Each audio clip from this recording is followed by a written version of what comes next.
Hey guys, how's everyone going? So just real quick, if you're wondering why everything looks different now as far as the background goes, it's just because I flipped my table around. So now I'm sitting on the other side. So what you would see before, where you'd see like all my amazing video games and movies and shit behind me, well now I'm facing them. So I haven't moved house or anything like that. I just, for reasons I'm not going to bother getting into, just felt it was better to have this table in such a way where I could face this direction. So also, serious question. This is a bit odd for me to talk about and ask, but to all the viewers and stuff like that, specifically the subscribers of mine, what I'm wondering is this. See, when I'm trying to give information, stuff like that, I want to make sure that I'm explaining things clearly, but also speaking fluently. And what I've noticed is that when I finish recording a video, I'll then look back on the footage and I'm speaking twice as fast as what I think I'm speaking, so I could be doing that now. But the reason for that is because as far as levels of autism go, there's so many different levels on the spectrum and stuff like that, and I am on the spectrum, okay? I don't mean I'm on the spectrum as in I'm like guessing and think, oh yeah, I probably am because these symptoms match up. No, when I was 12 I was officially diagnosed with what back then was referred to as Asperger's syndrome. And now there's some other fucking elaborate name for it where it's like, ASD, spectrum fucking something, whatever, I don't know. But I'm on the higher functioning level.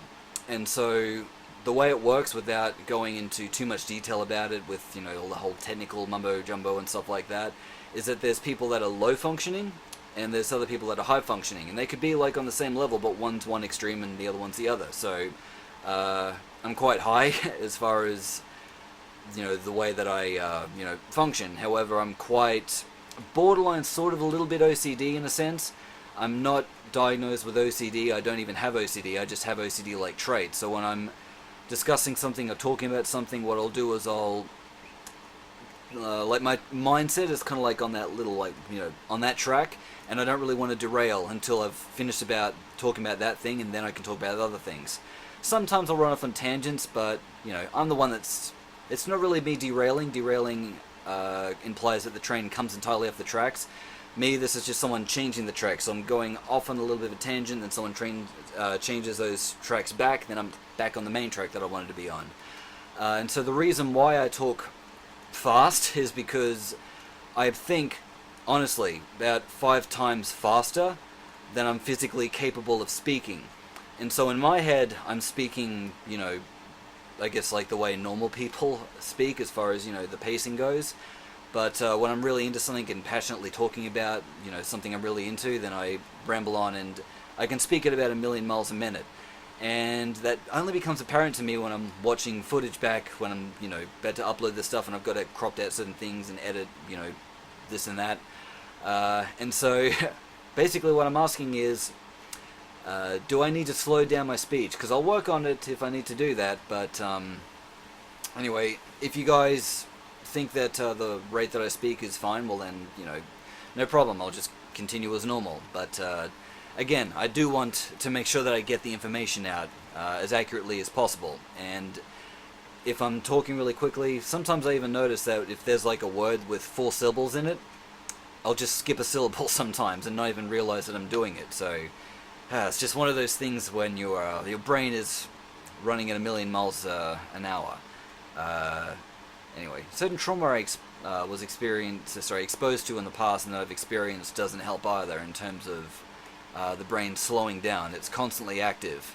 It's not a sap story or anything like that. Like, I don't care, and there's other people out there that are affected much worse than I am. So anywho, there we are. So that's all in the open now. Now you guys know one little thing about me as far as my deficiencies go. I suppose just for a little bonus feature as well, something else you may find interesting is that I have some other disabilities and deficiencies, whatever it is you want to call them, but one of which is scoliosis. My spine curves like from about the midpoint up to about here. It curves to my left hand side.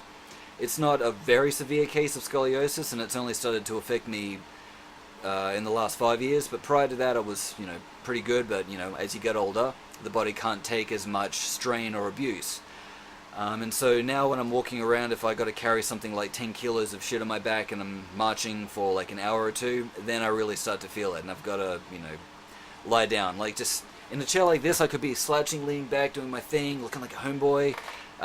It doesn't do shit. I've really got to lie down, and even then, that only doesn't make it worse. It kind of keeps it neutral. One of the other things, and this is something that I was born with scoliosis, but it did get a little bit worse over the years due to a spinal injury that I got, lifting weights and shit like that, moved to an angle, and so the spine kind of got slightly worse.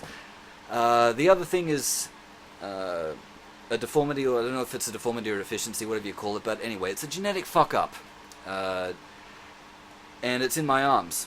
So here's the way it works. People who are born that don't have any physical disabilities, the way DNA and the coding and stuff like that works, and all the measurements of how biology and science and shit goes, the body says, okay, well, this person's going to be this tall, the arm length is going to be X inches long, and so the muscles and the tendons and stuff like that need to be this length. Well, with me, all the muscles and tendons in my arms are about this much shorter than what they need to be, and as a result, it doesn't put me in pain or anything like that, per se, except, of course, when I have to do something like this. So if I'll try to get a better angle here.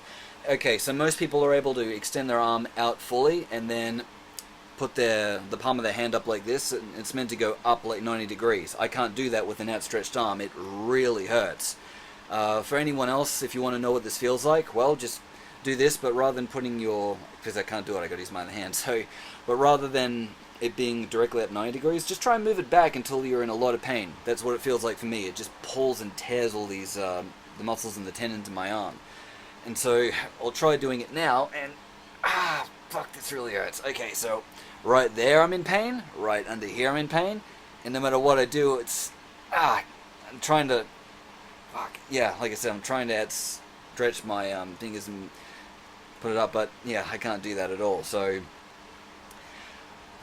it's something that I've just had to live with, and this doesn't affect me in a lot of ways. It's only if I have to put my hand up like so and then outstretch my arm to its fullest length. But this is one of the reasons as to why doing push-ups for me is so much more difficult than it would be for people that don't have this condition. And that's not a cop-out or anything like that for me to say, oh, this is why I'm terrible at push-up. No. I'll still do the push-ups, it's just much more difficult for me because, when I'm down here, when I'm all the way out, well, what do you think's happening, This is flat on the floor, this palm's going to be out, and, So, yeah, that's how that works. Like I said, I can still do push-ups, but it is more difficult for me, okay? I'm not going to lie. I don't have any of these shorter muscle tendon kind of deal anywhere else in my body, especially in one spot where it matters. No, okay, alright. That was a little bit off topic. So, but legs and everything like that, it's fine, so I can do squats, no problem. It's just the arms that are the one that affects me. Palm strikes, you'd think that they would be something that would be an issue that would affect me, but it's not, because in Kung Fu, there's a few different types of palm strikes. You're still making contact with here, but one of the ones they do, and I forgot what it is that they call them, and there's different branches of Kung Fu, so they'll probably call them different things, but one of the guys who I learned some Kung Fu techniques from, he said that the one where they curl the fingers in like this was called leopard, so when they strike this way, that's leopard paw. So if I'm striking this way, it doesn't hurt, but the one where they have to have the fingers out like this, if I'm doing this on a punching pad or on a kick shield where someone's holding it and constantly striking it, then after a while I can start to feel that strain, but it's not really as bad. It's, really if I've got to hold that position for a while. And typically when I palm strike anyway, I've kind of like had my fingers curled in like so, so I'll palm strike, I'll do something like this, and then maybe I'll rake down. It varies, and of course the situation will determine the tactic, but other than that, I've got some injuries. I mean, I've got cracked ribs and stuff like that. You think that they were from fights, they weren't. I went to a mosh pit.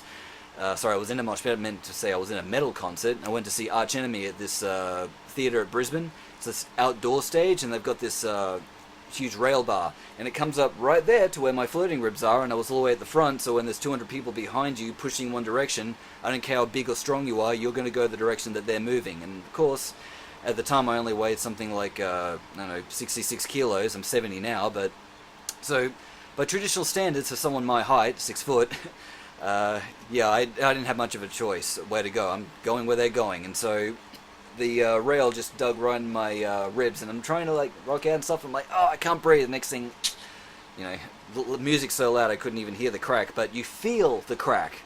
And so it's really weird. I find, like, in your body or whatnot, if you've got headphones in really loud and you do that thing where you crack your knuckles like so, even though you can't hear the knuckles cracking, you can sort of, like, just by the way that it feels, like your brain interprets the sound. And so that was kind of me when I felt that rib of mine crack. I was like, oh, there it is, fuck me, okay. And you think I would have been smart and left and, you know, did something about it. No, I stayed and kept headbanging like an idiot, and then the next day I went to see the doctors about it. So I've got rib injuries on this side. One was from actually getting kneed, the other one was from a mosh pit. Another one, I'm not going to go into detail about it, but yeah, it involved a firearm, which had nothing to do with negligence on my behalf. It was someone else. Let's see, I put a nail directly through my foot. It's another one, you know, got... But yeah, I know, I'm trying to just point out stuff that's, you know, that kind of like affects me physically these days, where, you know, little cuts on the side here from a knife, you know, isn't really one.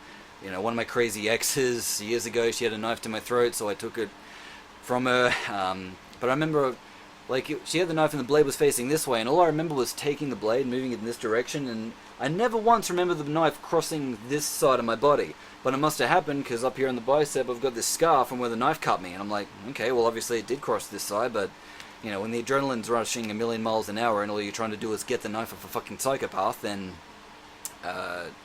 yeah, everything kind of becomes a blur. But anyway, at least I didn't die. Yay! Yeah, other than that, no, my nose is crooked because I've had it broken about 3 times and then fractured about another 5 times. If you didn't notice before, you'll notice now. See, it curves to the side here. And this actually does affect the way that I breathe. So on one of the sides of my nostrils, I find it's more difficult to get air through it. Especially if I'm looking down, it tends to block it off a little bit more. So, I don't know. Doctors say they won't straighten it because other people are in more dire need of the plastic surgery or stuff like that. And so, yeah, I get it and whatnot, and it's also an expensive procedure. I'm thinking, maybe I could just try breaking it and straightening it again, but yeah, I don't know. I'm not a doctor, and I just presume that if I attempted to fix it myself, I'd probably fuck it up even worse, so I'm not going to tempt fate, but, you know, maybe someday I'll get it straightened and my breathing problems will be fixed, but until then, this is what I got to work with. And while I was mentioning that, I just remembered another one that I got. I put my shoulder out of commission about over a decade ago when I was trying to do this, what someone told me is a really effective Marine Corps martial arts technique. The fuck it is. If you want to know the technique I'm talking about, watch the Human Weapon episode where they're learning shit from the Marines, MIC-MAP, and specifically the rolling knee bar effect. So it's when someone grabs you from behind around the stomach, and the technique in question was literally this. And I'm not putting shit in the Marines, I'm just saying this technique is fucking bullshit. So the technique is that when someone grabs you from behind was to elbow twice to the head, reach down between your legs, grab their leg from behind, and then roll to the side. So I'm like, oh, okay, sure, well, I'll test this out. We'll see how this goes. There was mats on the ground, but here's what happened. The guy grabs me from behind, I was trying to do the thing, and I said, well, all techniques work if you're going to be compliant, so here's what I want you to do. I want you to just do what you would do if you didn't know what I was about to do here. So I did the elbow thing to the side of the head, and, you know, one of them sort of landed, made contact, and due to tactile sensitivity, when I was trying to do the other elbow strike, he felt it and moved, and then when I reached down to reach between my legs to grab his, he just pushed me, and so I landed on the side and just directly, yeah, if anything broke my fall, it was the shoulder. It didn't dislocate the shoulder, however, it did shift my collarbone, and anyway, so I'm not sure how well the camera's picking this up, but right here, this is the collarbone of mine that's good, so it sticks out a little bit the way it should. This one is permanently sort of embedded back, so as I landed on it, it fucking hurt like a motherfucker. So I stood up, my arm was goddamn sore. It's one of those things that was in pain for like 2 or 3 days afterwards. You know when your body's or part of the body's in pain and you go to try to sleep, and in your sleep you still feel the pain? That was that kind of deal. And I still am one of those sleepers that has to toss and turn. You think I could do that? No. I just had to suck it up and sleep on one side. So, yeah, incredibly painful. The following week after that, trying to raise my hand, I couldn't do it. I could only raise it about this high, going everywhere, going fucking Zikail. and even after the pain went away, applying certain amounts of pressure to it still hurt. So trying to do a push-up I couldn't do. At the time I was practicing certain stuff in Muay Thai and Capoeira, so doing those techniques where you're resting on one hand and have to kick the legs really high.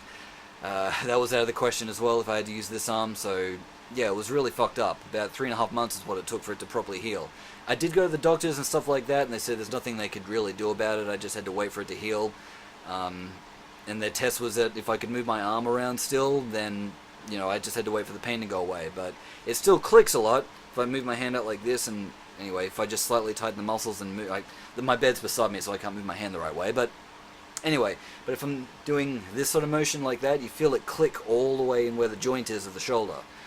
So that's still one that kind of, you know, gives me a bit of trouble these days. But yeah, at the top of my head, that's all I can really think of. I mean, you'd think certain injuries like this would stand out a bit more and be in the forefront of my mind 24/7, but it's not the case. I'm kind of just one of those people that once you learn to live with it, it's, you know, I don't really notice it that much. But anyway, cool. So there's a little bit of show and tell, something.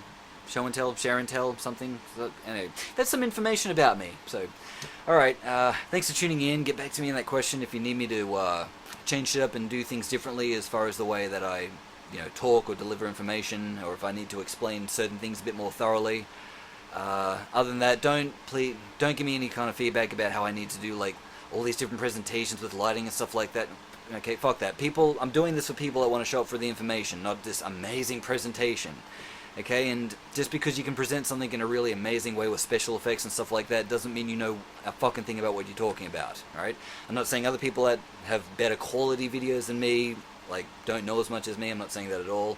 I'm just saying this is not the kind of thing I want to be doing as far as how I make videos. I just want to turn the camera on, get the information out, and then have other people learn something new.